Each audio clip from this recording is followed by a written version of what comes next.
మత్తయి సువార్త 18వ అధ్యాయము 20వ వచనం. ఏలయనగా ఇద్దరు ముగ్గురు నా నామమును ఎక్కడ కూడి ఉందరో అక్కడ నేను వారి మధ్యన ఉందునని చెప్పాను. యేసుక్రీస్తు ఇక్కడ ప్రార్థన గురించి నేర్పుతూ ఆయన నేను వారి మధ్య నుందును అని యేసుప్రభు ఇక్కడ చెప్తూ ఉన్నారు. ఇది ఒక ప్రాముఖ్యమైన మాట. ఎందుకంటే మనం కూడుకున్న ప్రతిసారి మనం ఎక్కువగా ఏం ఆలోచన చేస్తూ ఉంటామంటే ఎంతమంది వచ్చారు, ఎవరెవరు వచ్చారు, ఎవరెవరు రాలేదన్న దాని గురించి మనం ఆలోచన చేస్తూ ఉంటాం. కానీ బైబిల్లో యేసు ప్రభు ఏమంటున్నారంటే ఎక్కడైతే ఇద్దరు ముగ్గురు నా నామమున కూడి ఉంటారో, ఎప్పుడు కూడా మనిషికి ఎప్పుడు కూడా ఎక్కువ మంది ఉండటంలోనే బలం ఉందని మానవుడు అనుకుంటుంటాడు. అది మనిషి యొక్క నైజం. అది ఏ సంస్థ అయినా కావచ్చు, ఏదన్నా సరే కావచ్చు, కానీ ఎంత ఎక్కువ మంది ఉంటారో అంత బలము అని వాళ్ళు అనుకుంటుంటారు. అందులో కొంతవరకు వాస్తవమే. ఎందుకంటే ఒకరికంటే ఇద్దరు బెటర్ అని వాక్యమే చెప్తుంది కాబట్టి ఒక రకంగా ఎక్కువ మంది ఉండడం మంచిదే. కానీ యేసు ప్రభు ఎంతమంది ఎక్కువగా కూడి ఉంటే అక్కడ నేను వారి మధ్యన ఉంటానని చెప్పలేదు. ఒకవేళ బహుశా ఆయన ఎక్కడైతే ఎక్కువ మంది కూడతారో అక్కడ నేను ఉంటానంటే మనం కూడా ఎక్కువ మంది జనాలను తీసుకొచ్చే ప్రయత్నం మనం చేయొచ్చు. ఎందుకంటే ఆయన ఉండాలి కాబట్టి, ఆయన ఉండాలంటే ఎక్కువ మంది ఎక్కడైతే ఉంటారో అక్కడ ఉంటాన్నాడు కాబట్టి దాన్ని బట్టి మనం ఏం చేయొచ్చు అంటే చాలా మందిని తీసుకొని వచ్చే, చాలా మందిని గ్యాదర్ చేసే ప్రయత్నం మనం చేయొచ్చు. కానీ ఆశ్చర్యం అంటే ఎక్కడ కూడా యేసు ప్రభు అలాగనలేదు. బహుశా అలాగనుంటే మనకు ఆలోచనలకు అనుకూలంగా వాక్యం ఉండుండేది. ఎందుకు ఎప్పుడు కూడా మనిషికి ఏంటంటే ఎక్కువ మంది కనబడినప్పుడు, ఎక్కువ మంది ఉన్నప్పుడు అదొక బలంగా ఫీల్ అవుతాం మనం. కాబట్టి ఎప్పుడైతే ఆల్రెడీ ఏ మనస్తత్వం అయితే మనకుందో ఆ మనస్తత్వాన్ని బట్టి చూసుకున్నప్పుడు యేసు ప్రభు ఎంత ఎక్కువ మంది కూడి ఉంటే నేను వారి మధ్య ఉంటా అంటే వెంటనే ఆ వాక్యం మనకి క్లియర్గా అర్థమైపోద్ది. దాన్ని అవును నిజమని నమ్ముతాం మనం. ఎందుకంటే ఆ వచనము మన యొక్క మనస్తత్వానికి అనుకూలంగా ఉంటుంది కాబట్టి. కానీ ఆశ్చర్యం ఏంటంటే ఇక్కడ యేసు ప్రభు మన యొక్క మనస్తత్వానికి, లోకం యొక్క పోకడకి వ్యతిరేకముగా ఆయన ఇక్కడ అంటున్నారు, ఎక్కడైతే ఇద్దరు ముగ్గురు నా నామమున కూడి ఉంటారో నేను వారి మధ్యన ఉంటాను. ఇప్పుడు అందుకనే మనము కూడా ఆత్మను అనుసరించి నడుచుకోవాలి. ఇది చాలా ప్రాముఖ్యం. మనము క్రైస్తవులను ఒక్కోసారి భక్తి అనుకుంటున్నాం, బహుశా మనం ఎటువంటి పాపము చేయం, మనం అదే క్రైస్తవ జీవితం అనుకుంటాం. కానీ క్రైస్తవుడు అన్నప్పుడు వాడు దొంగతనం చేయడు, అబద్ధం ఆడు, నరహత్య చేయడు, వాడు క్రైస్తవుడు అని కాదు అర్థం. మన క్రియలను బట్టి వాడే క్రైస్తవుడు అనుకుంటున్నాం మనం. కానీ కేవలం వాటిని బట్టి క్రైస్తవులను వీళ్ళదు. ఎందుకంటే చాలా సందర్భంలో క్రైస్తవుల కంటే అంటే క్రియల్లో చూసుకున్నప్పుడు చాలామంది క్రైస్తవుల కంటే అన్యులు చాలామంది చాలా బెటర్గా ఉండేవాళ్ళు ఉంటారు. వాళ్ళు ఎవరిని ఏమనరు, ఎవరేమన్నా తిరిగేమనరు, అహింసావాదాన్ని నమ్ముకున్నటువంటి వారు. ఎగ్జాంపుల్ గాంధీ లాంటి వాళ్ళు. ఇప్పుడు ఎన్నిసార్లు కొట్టినా ఆయన ఏమనలేదు. నిజంగా అలా చూసుకుంటే కృష్ణ కంటే ఆయన చాలా బెటర్ అని చెప్పాలి క్రియల్లో చూసుకుంటే. కానీ అలా అనుకున్నంత మాత్రాన బయలు ప్రకారం చూసుకున్నప్పుడు, క్రియలు బట్టి చూసుకుంటే, బయలు ప్రకారం చూసుకున్నప్పుడు ఆయన ఏం బెటర్ కాదు మనకంటే. ఎందుకంటే క్రైస్తవ జీవితం అంటే క్రియలను బట్టి కనపరిచేది కాదు, క్రియలను బట్టి చూపించేది కాదు. క్రైస్తవుడు అన్నవాడు అక్షయ బీజం ద్వారా జన్మించాడు కాబట్టి ఆ బీజం లోపల ఉంటుంది, అది ఫలిస్తుంది. దాని ఫలితంగా క్రియల్లో మనం దాన్ని చూపిస్తాం. లోపల ఏదైతే మారిన దాన్ని క్రియలో చూపించాడు క్రైస్తవుడు. ఒకసారి కొంతమంది కొంచెం త్వరగా చూపిస్తారు క్రియలు, ఆ ఫలాలు, కొంతమంది కొంచెం ఆలస్యం కావచ్చు. కానీ జనరల్గా క్రిస్టియన్ అన్నప్పుడు ఏం చెప్తున్నాం అంటే లోపల మారింది, అది బయట కూడా మనం క్రియల ద్వారా కనపరుస్తున్నాం. అది క్రైస్తవుడు. ఇప్పుడేంటి ఇక్కడ మనము లోక పద్ధతిని అనుసరించే ప్రమాదం ఉంది. అదే ఇప్పుడు ఎప్పుడైతే మన స్ట్రెంగ్త్ అనుకున్నప్పుడు ఎక్కువ మంది ఉంటే అనుకుంటున్నామో అది లోకం యొక్క పద్ధతి. అది ఇప్పుడు ఏంటంటే అది కరెక్ట్ కాదని మన మైండ్కి మనం ట్రైనింగ్ ఇవ్వాల్సి ఉంది. ఇప్పుడు ఏంటంటే చిన్నప్పటి నుంచి అలాగని మనం వెళ్ళిన ప్రతి చోట చెప్పే ప్రతి వాళ్ళు బేసిక్ అదే చెప్తారు కాబట్టి మన మనస్తత్వం దానికి అనుకూలంగా ఉంది కాబట్టి ఎక్కడైతే ఇద్దరు ముగ్గురు నా నామం కూడా ఉంటారనేసరికి మనకి పెద్దగా అర్థం కాదు. వాళ్ళు అసలు ఇంకేమనుకుంటాం అంటే ఇద్దరు ముగ్గురు అంటే అసలు అక్కడ దేవుడి సన్నిధి లేదు కాబట్టి ఇద్దరు ముగ్గురు ఉన్నారు అనుకుంటాం. ఒకసారి మనం దేవుని యొక్క సన్నిధి జడ్జ్ చేస్తున్నప్పుడు కూడా, డిసైడ్ చేస్తున్నప్పుడు ఎక్కువ మంది ఉంటే అక్కడ దేవుని సన్నిధి ఉందని మనం అనుకుంటున్నాం ఒక్కోసారి. కానీ ప్రతిసారి నేను ఎక్కువ మంది ఉంటే అక్కడ దేవుడి సన్నిధి లేదని చెప్పలేదు. కానీ ప్రతిసారి ఎక్కువ మంది ఉన్న చోట దేవుడు ఉండడానికి గ్యారెంటీ ఏమీ లేదు. అలాగే తక్కువ మంది మాత్రం అక్కడ దేవుడు ఉండడానికి కూడా గ్యారెంటీ లేదు. ఇక్కడ తక్కువ మంది ఉంటే దేవుడు ఉంటాడు అనేది కాదు అక్కడ, లేదా ఎక్కువ మంది ఉంటే దేవుడు ఉంటాడు అనేది కాదు అక్కడ.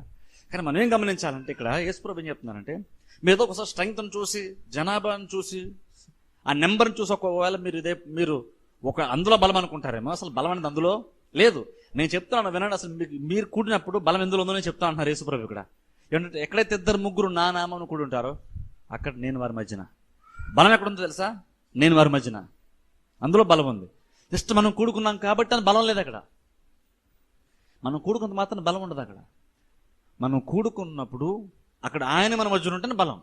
ఇప్పుడు ఆయన మన మధ్య లేనప్పుడు ఆ కూడిక జస్ట్ చర్చ అవ్వాలని లేదు. అది వేరే, ఇది దేవునితో పోల్చుకున్నది సమానమే. ఇప్పుడు చూడండి, అది చర్చి బిల్డింగ్లో మనం ఉండొచ్చు, కానీ ఆ బిల్డింగ్లో కనుక దేవుని సన్నిధి లేకపోతే ఆ కూడిక కూడా ఒక లోక సంబంధం కూడిక లాంటిది దేవుడు లేకపోతే. కానీ ఎంతమంది ఉన్నా సరే, అంటే ఒకరిద్దరు ఉన్నా సరే లేదా ఎక్కువ మంది ఉన్నా సరే, ఆ కూడికలో కనుక దేవుడు ఉంటే అది దేవుని యొక్క సన్నిధి. అప్పుడు నేను వారి మధ్య ఉంటాను కాబట్టి అందులో బలం ఉంది. ఆయన ఉన్నప్పుడు బలం ఉంది. ఇప్పుడు ఆయన అందుకే అదే చెప్తున్నారు, ఎక్కడ 2-3 నా నామమున కూడి ఉంటారో అక్కడ నేను వారి మధ్యన ఉంటాను. ఇప్పుడు చూడండి, మనం దేవుని సన్నిధి ఎక్కువ ప్రయారిటీ. మనం ఎంతసేపు క్రైస్తవులు మనకి ఏం కావాలంటే, మనకి ఎంతసేపు ఆశీర్వాదాలు కావాలి. మనకి ప్రతి వాళ్ళు ఏంటంటే చర్చకు వస్తున్నప్పుడు ఆశీర్వాదాలు వెతుకొస్తారు చాలా మంది. కానీ నిజంగా దేవుడు కోరుకున్న నిజంగా మనం ఆశీర్వాదం వెతికి కాదు, దేవుడు మనల్ని రమ్మంది.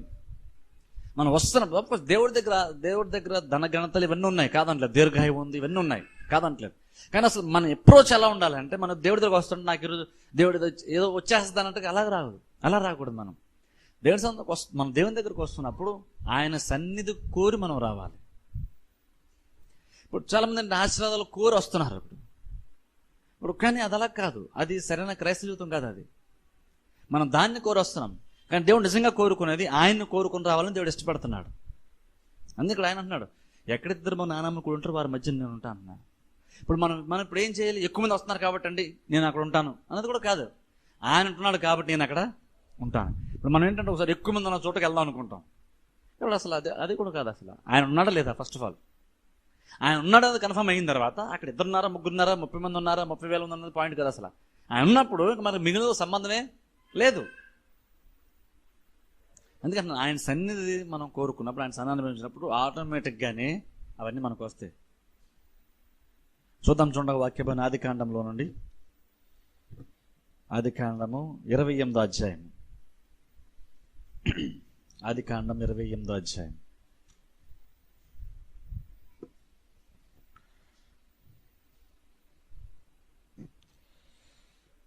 16వ వచనం నుండి చదువుకుందాం. ఆదికాండం 28:16.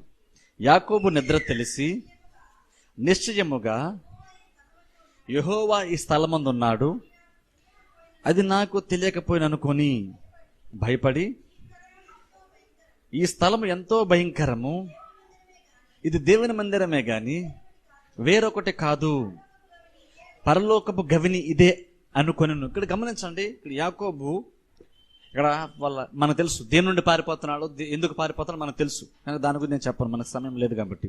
ఇక్కడ చూస్తే యాకోబు నిద్ర తెలిసి, ఇప్పుడు చూడండి లీస్ అంటున్నాడు, నిశ్చయముగా యెహోవా ఈ స్థలమందు ఉన్నాడు. చూడండి అంటున్నాడు నిశ్చయముగా, అంటే ఖచ్చితంగా యెహోవా ఈ స్థలంలో ఉన్నాడు. ఇప్పుడు దేన్ని బేస్ చేసుకుని ఆయన మాట అన్నాడు ఆలోచించండి. ఎక్కువ మంది ఉన్నారు కాబట్టి అన్నాడు అన్నమాట. నిశ్చయముగా అంటున్నాడు, నిశ్చయముగా యెహోవా ఈ స్థలమందు ఉన్నాడు. ఆయనకి ఎలా తెలిసింది యెహోవా ఈ స్థలమందు ఉన్నాడని? ఎవరన్నా చెప్పారా? అంటే ఈయన తెలుసుకుంది వేరే వ్యక్తి చెప్తే తెలుసుకోలేదు, రక్త మాంసములు ఈయన బయలుపరచలేదు, స్వయంగా దేవుడే ఈయనకి బయలుపరిచాడు. నేను ఇక్కడ ఉన్నాను యాకోబు అన్న విషయాన్ని దేవుడే స్వయంగా ఆయనకి బయలుపరుచుకున్నాడు.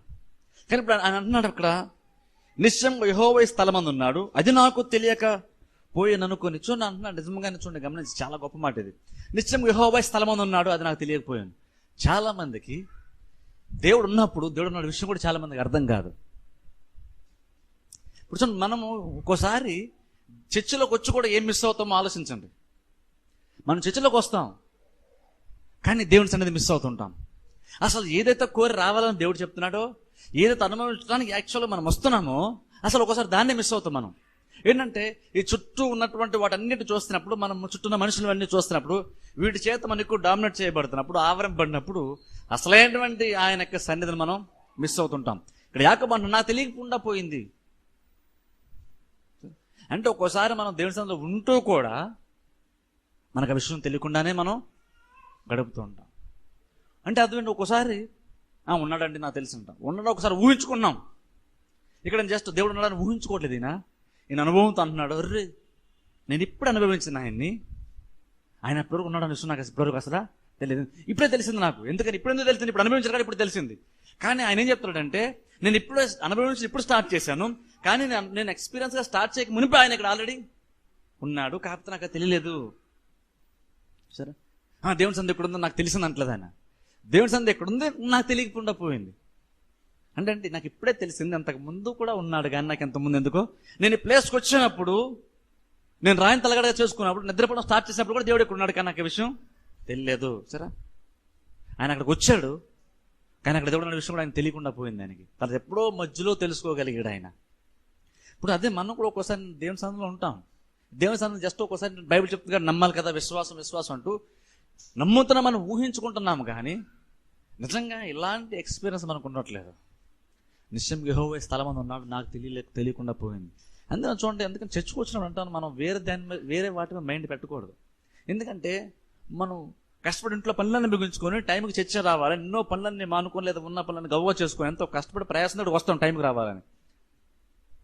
అవన్నీ కష్టపడి మనం ఇక్కడికి వస్తాం. ఇక్కడికి వచ్చిన తర్వాత ఆనందాన్ని అనుభవించాలనేటువంటి ఆలోచన మనకు ఉండదు. జస్ట్ క్యాజువల్గా ఉంటున్నాం.